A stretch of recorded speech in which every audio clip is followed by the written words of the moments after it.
రోజున భారతదేశ వ్యాప్తంగా ఆంధ్రప్రదేశ్ వ్యాప్తంగా ట్రంప్ వ్యతిరేక నినాదాలు నిన్నుముడుతా ఉన్నాయి. అమెరికన్ సామ్రాజ్యవాదం తన యొక్క బాసిరిక చర్యల్లో భాగంగా తమ యొక్క గుత్తాధిపత్యాన్ని మరింత విస్తరించడంలో భాగంగా చిన్న చిన్న దేశాలను బెదిరించడానికి లోబర్చడానికి చేసేటటువంటి చర్యల్లో భాగంగా దోపిడీలో భాగంగా ఈ రోజున ట్రంప్ 50% సుంకాలను విధించడం అనేది అత్యంత దారుణమైనటువంటి విషయం.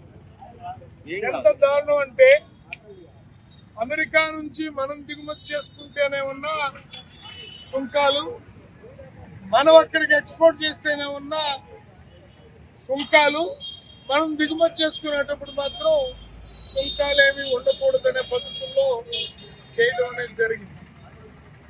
మన దేశంతో పాటు అనేక చిన్న చిన్న దేశాలన్నీ కూడా అమెరికా అధ్యక్షుడి యొక్క దూకుడికి, సామ్రాజ్యవాద వైఖరికి నిరసనగా అనేక రూపాల్లో ఆందోళన కార్యక్రమాలు నిర్వహిస్తూ ఉన్నాయి.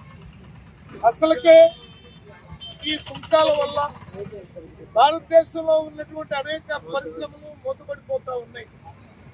ముఖ్యంగా మన జిల్లాలో, పల్నాడు జిల్లాలో ఉన్నటువంటి టెక్స్టైల్ రంగం ఇప్పటికే 100లో 25% మాత్రమే పూనారులతో మిగిలి ఉన్నాయి.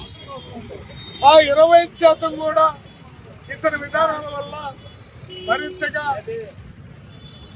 అవి పూర్తిగా అస్తిత్వాన్ని కోల్పోయేటటువంటి ప్రమాదం ఏర్పడతా ఉంది.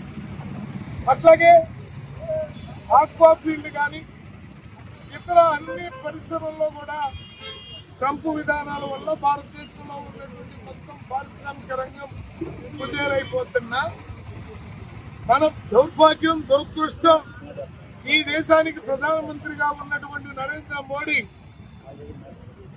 ట్రంప్ని నోరెత్తి ఒక్క మాట కూడా అనలేనటువంటి దుస్థితిలో ఉండటం అనేది భారత ప్రజలు చేసుకున్నటువంటి తీవ్రమైనటువంటి బాధాకరమైనటువంటి విషయం. అలాగే మోడీ మాట్లాడలేదు, చంద్రబాబు, జగన్, పొగను వీళ్ళేమన్నా మాట్లాడతారంటే వీళ్ళు కూడా మోడీ మాట్లాడితే మాట్లాడుతున్నారు తప్ప మోడీకి చక్కబద్ధం చేసే వాళ్ళగా తయారయ్యారు తప్ప మరొక రకంగా లేదు. అందుకని వాళ్ళ దేశవ్యాప్తంగా అమెరికా సామ్రాజ్యవాదానికి అడుగులకు పడుగులెత్తుతున్నటువంటి మోడీ ఎన్డీఏకి వ్యతిరేకంగా పోరాటానికి ప్రజల్ని సమాయత్తం చేయడంలో భాగంగా ఈ రోజున దేశవ్యాప్తంగా మన రాష్ట్రంలో వామపక్ష పార్టీల ఆధ్వర్యంలో ఈ కార్యక్రమం జరుగుతూ ఉంది. దీనిలో భవిష్యత్తులో జరగబోయే కార్యక్రమాలను కూడా ప్రజలంతా పాల్గొనాలని కోరుతా ఉన్నారు. విధిస్తున్న ట్రంప్ అదనపు వర్గలాలి వామపక్షాల ఐక్యత, వర్గలాలి వామపక్షాల ఐక్యత, వర్గలాలి వామపక్షాల ఐక్యత, వర్గలాలి వామపక్షాల ఐక్యత, వర్గలాలి వామపక్షాల ఐక్యత, వర్గలాలి వామపక్షాల ఐక్యత, వర్గలాలి వామపక్షాల ఐక్యత. రద్దు చేయాలి